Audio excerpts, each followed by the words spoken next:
Assalamualaikum warahmatullahi wabarakatuh. Perkenalkan, nama saya Sekar Awalia Rahma dengan NIM 22108020041. Di sini saya akan menjelaskan materi tentang pelatihan dan pengembangan sumber daya manusia dengan tema Training Cost and Benefit.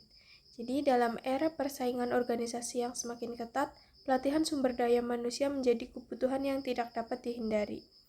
Menurut Alan, pelatihan harus dipandang sebagai investasi strategis, bukan hanya sekedar biaya. Oleh karena itu, organisasi perlu menganalisis secara cermat biaya yang dikeluarkan dan manfaat yang diperoleh melalui konsep training cost and benefit, agar program pelatihan benar-benar berdampak positif bagi kinerja individu maupun organisasi.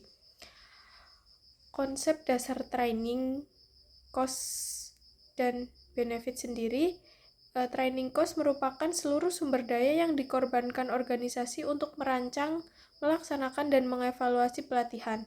Sementara itu, training benefit adalah hasil atau keuntungan yang muncul setelah pelatihan baik bagi karyawan maupun organisasi.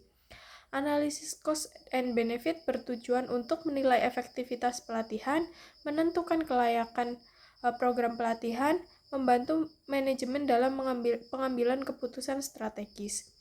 Ada komponen penting dalam training cost. Yang pertama yaitu ada direct cost atau biaya langsung.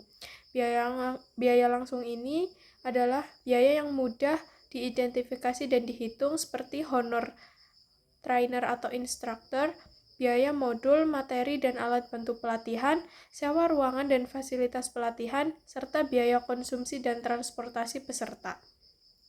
Yang kedua ada indirect cost atau biaya tidak langsung. Biaya tidak langsung ini adalah biaya yang tidak terlihat, antara lain waktu kerja karyawan yang hilang, penurunan output selama pelatihan berlangsung, biaya administrasi dan koordinasi pelatihan. Yang ketiga yaitu opportunity cost atau biaya peluang. Alan menekankan bahwa opportunity cost seringkali diabaikan. Biaya ini muncul karena karyawan tidak dapat menjalankan tugas utamanya selama mengikuti pelatihan, sehingga potensi keuntungan yang seharusnya diperoleh menjadi hilang. Selanjutnya ada komponen training benefit. Yang pertama ada tangible benefit atau manfaat berwujud.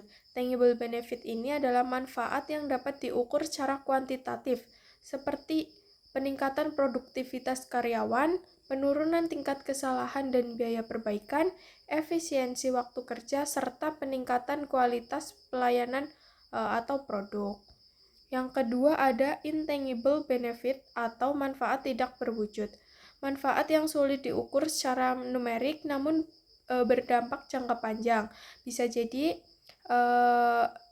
meliputi peningkatan motivasi dan kepuasan kerja, loyalitas dan komitmen karyawan terhadap organisasi, perbaikan budaya kerja dan kerjasama tim, serta peningkatan citra organisasi. Alan juga menegaskan bahwa meskipun intangible benefit sulit dikonversi ke nilai uang, manfaat ini sangat penting bagi keberlangsungan organisasi, terutama dalam jangka panjang. Analisis cost dan benefit dalam pelatihan bisa menggunakan cost benefit analysis atau CBA untuk membandingkan total biaya pelatihan dengan total manfaat yang diperoleh. Jika manfaat lebih besar dibandingkan biaya, maka pelatihan dianggap efektif dan layak. Tapi sebaliknya, jika biaya yang dikeluarkan lebih besar daripada manfaat atau benefit yang diperoleh, maka pelatihan dianggap kurang efektif. Selain itu, hasil analisis ini dapat digunakan organisasi untuk mengevaluasi keberhasilan program pelatihan, menjadi dasar perbaikan program pelatihan selanjutnya, dan membuktikan akuntabilitas penggunaan anggaran pelatihan. Berdasarkan yang sudah kita bahas tadi, training cost dan benefit merupakan alat penting dalam manajemen pengembangan sumber daya manusia. Pelatihan yang baik bukan hanya meningkatkan kemampuan karyawan, tetapi juga harus memberikan manfaat nyata bagi organisasi. Oleh karena itu, setiap program pelatihan perlu dianalisis secara sistematis agar biaya yang dikeluarkan sebanding bahkan lebih kecil dibandingkan manfaat yang diperoleh. Setiap perusahaan sebaiknya mengadakan pelatihan bagi karyawannya karena ini sangat penting buat kebutuhan jangka panjang bagi perusahaan itu sendiri.